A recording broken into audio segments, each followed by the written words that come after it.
All right, here we are at Plymouth Cruises, getting ready to take a lobster tour, and all our guys are loaded on the ship. Particularly, I've been on the water here a lifetime. Started as a kid.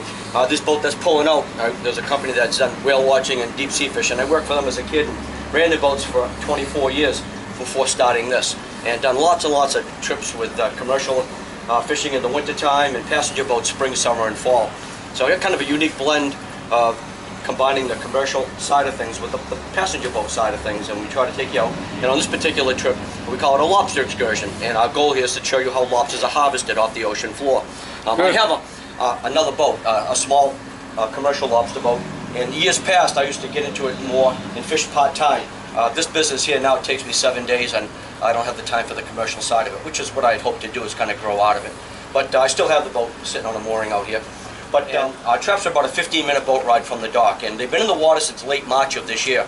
And we've been hauling them every 3 or 4 days as the trips dictate, and checking out the contents. And that's what we're going to do on this trip. We have a mooring very nearby, so we'll take the boat, we'll secure it on a mooring, we shut the engine down and come back, and we'll spend some time talking about the mechanics of the trap.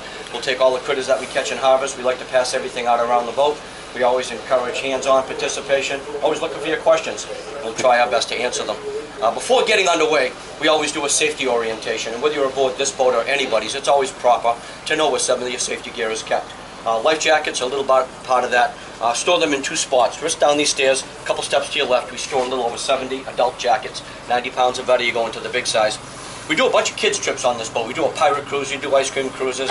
We got a box of 50 jackets for the little guys under the staircase. I'm going to open up the top deck for you. If you want to check that out, that's an option for you. I will caution you, our stairs are a bit different than the ones at home. Narrow treads and a steeper angle, but lots of handrails, plenty good of non-skid on there, so you can check that out.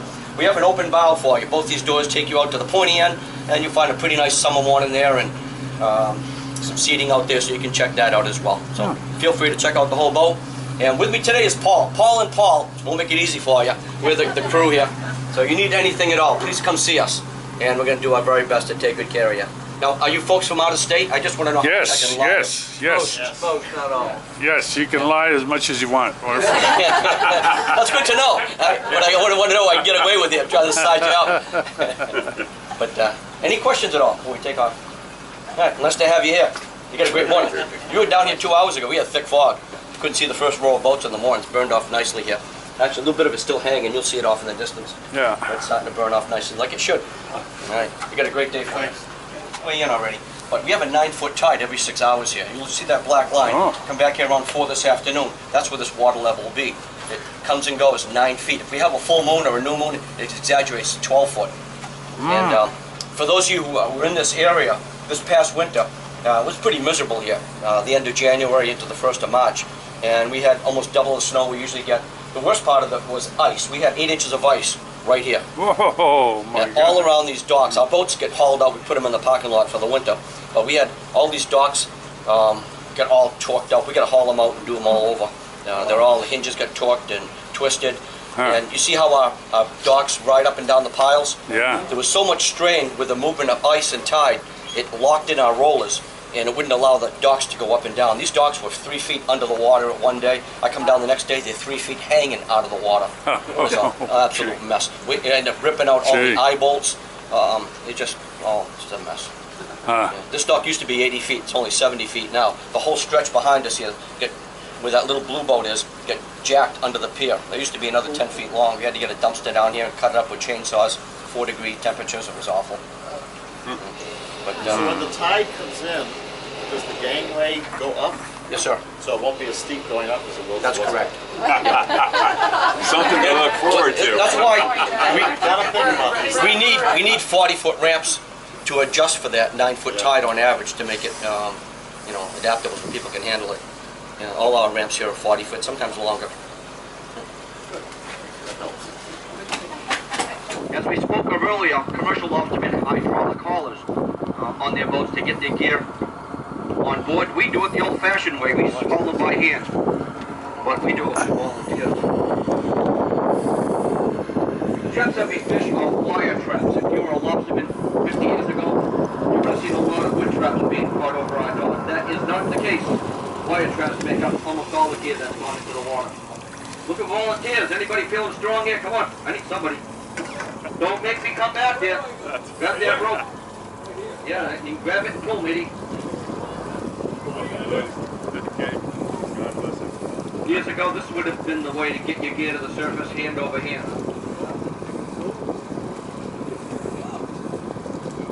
Stop whining, just pull the rope.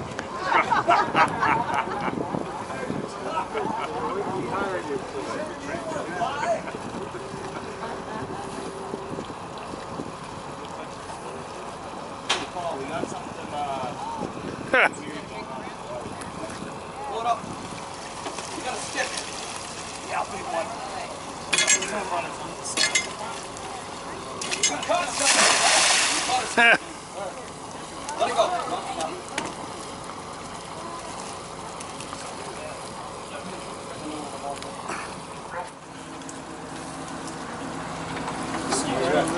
Charlie.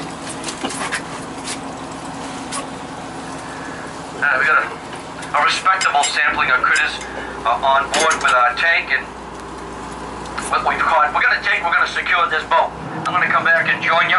We're gonna take a little time. We're gonna explain the traps, and we'll check out the critters. Paul and I are gonna secure this boat on a mooring. We'll shut the old girl down. Be right with you.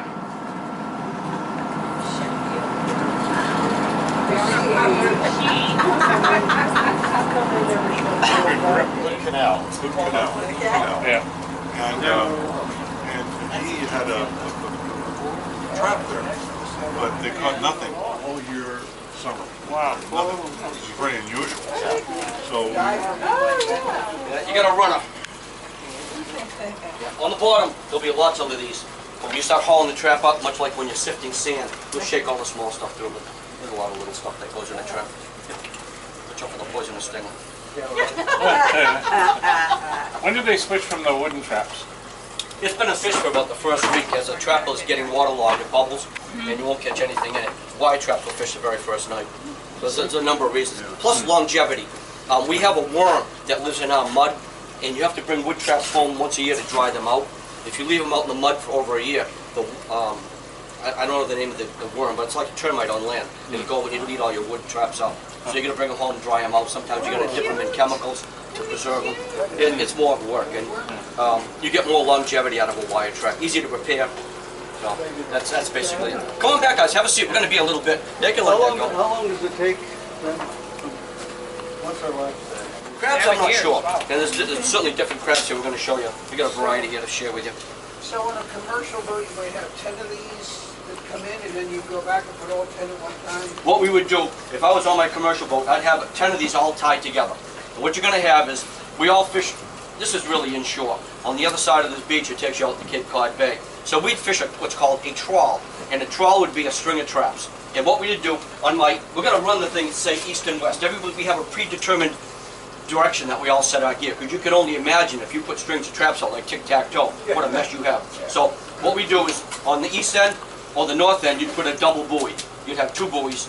On the west end, we would have a buoy with a flag on it. So if I find one buoy out there, I know if it's a double or it's a flag buoy where that trawl runs from that point. So what I'm going to do is, I don't want to set on top of my neighbor fisherman. I'm going to move over another lane or so and set up next to him if that's where I want to fish, and stay clear of him, give him a little breathing room, but set my string back to them. So what you do is, you go and you're going to haul the whole string aboard. You get your first buoy with a flag on it, and you get trap 1, 2, all the way up to 10.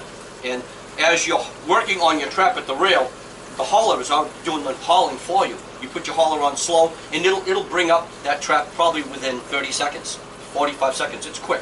And then you shut the hauler off. Your stern man would take the trap, put it on the rail. You're going to open up the door, start working on your end of the trap. And you get pretty quick. You have to have quick hands to get through all the gear. We can fish 800 traps here in Massachusetts. The average effort would be about 400 a day.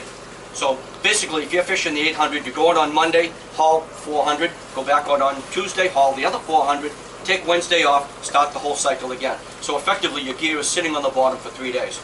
Now, lobsters are nocturnal, so if you're in an area that you're really spanking the lobsters really well, you could go back and haul that gear every day. So let's suggest that you have 800 traps out. What you're probably going to do is you're going to take 600 or 700 traps, and you're going to put them in an area that's working for you. Well, lobsters migrate horrifically, and the short answer is they're in the shallow spring and summer, deeper water in the fall and the winter. So I'm going to take 100 traps as feelers, and I'm going to put them out to areas where I expect the lobsters to start moving in the mud now. So I'm going to put them off the edges of the bottom, and sometimes they're in the rock, sometimes they're in the weeds, sometimes they're in the mud, sometimes they're on the edges. So you'll know, historically, lobsters, they have a repetitive pattern to how they move. So you'll know in advance, usually by, the longer you do it, you see that repetitive pattern. You pay attention to that, and you'll find out. And what is the bait? Some usually fish skins. There used to be a lot of flounder. Flounder stocks are decimated now. We used to get a lot of salmon and salmon skins. That's sometimes available. Herring, when that's available. A lot of guys use flounder racks. New Bedford has a very strong fishing port, and they have fillet houses down there. So that's where Charlie, the bait guy's from. So he goes down, he's got to deal with these fillet houses to buy, if not all of their bait. And he'll bring it up here and sell it. And it's actually, the bait is quite expensive. We get 100 pounds of bait in a box, about the size of this trap. And you might need three of those a day to go through 400 traps. So you spend 150 bucks a day just on bait, maybe 200 now. A box of bait used to be 15 bucks, it now costs 50. And that's just adds to everything. What's the lobster population doing around these parts? I think it's doing, if you go by landings, exceptional. We've actually limited in Massachusetts the number of participants. 30 years ago, there was 1,800 licenses issued.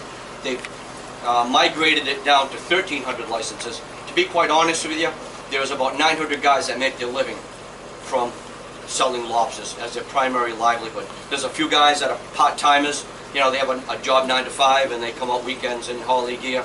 I have a commercial license, and I'm a part-timer, I consider myself. And we all have to file catch reports. Even if you do not haul up a trap all year, but you hold a license, you have to file a catch report with the state.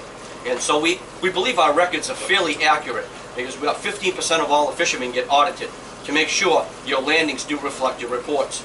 So we all get checked every year, and those numbers are shared back with the fishermen after they compile all the numbers. And the catch rate has been really good, and particularly locally here. And I think it's for a number of reasons. Part of, we reduced the traps. When I got started in the business, you could fish as many traps as you could afford, and a lot of guys did. So now we're down to 800 traps, and that's plenty. If you fish them and you have good fishing gear, you'll make a decent living if you work at it. But Each fisherman has 800 traps? yes, sir. How far apart do you put these traps? Well, we fish the stringer traps. There's 100 feet of line between each trap. That's kind of like the standard. So you'll be able to see both buoy ends. And your neighbor fisherman comes up, you can see where your gear is. If you fish offshore, further 20, 25 miles off the beach, you probably got 20 pot trawls. There's an offshore fishery that fishes 100, 150 miles offshore, much bigger boats, much grander fishery. They'll fish 40 pot trawls. And they'll put all 40 traps on the boat at once, a big open deck. They stack them right on deck with an open stern on the back end, and they just slide them off the back of the boat after they've hauled that string. A very, very expensive fishery to be involved in. But you're out there sometimes 5 days at a time. The guys don't come in, they fish day and night. You know, lay over, get a couple hours of rest, and start hauling again. Sometimes they haul through the night. If you see a string of another guy's traps, how far over, you said lanes, how far are those apart? It's different. When we're fishing up in tight in the shoreline, the tolerances are less. You'll be really close. Once we get, like as we get into this time of the year and into the early winter, we'll get further offshore in the middle of Cape Cod Bay. You need to spread yourself out a little bit, out in the mud. Cape Cod Bay is loaded with mud in the sand and bottom in the middle. So you just spread out because there's a lot more area to share. Up tight, close to the beach when the lobsters are in tight, yeah, it's pretty cozy. You got to be careful you don't run over your neighbor's stuff either. Sometimes the gear does get set over. That happens. So you want to try to haul out from under your neighbor, or or cut yours and retie it. You know, you don't want to put a lot of knots in a guy's line. Usually you haul out from under it and move over. Sometimes that happens.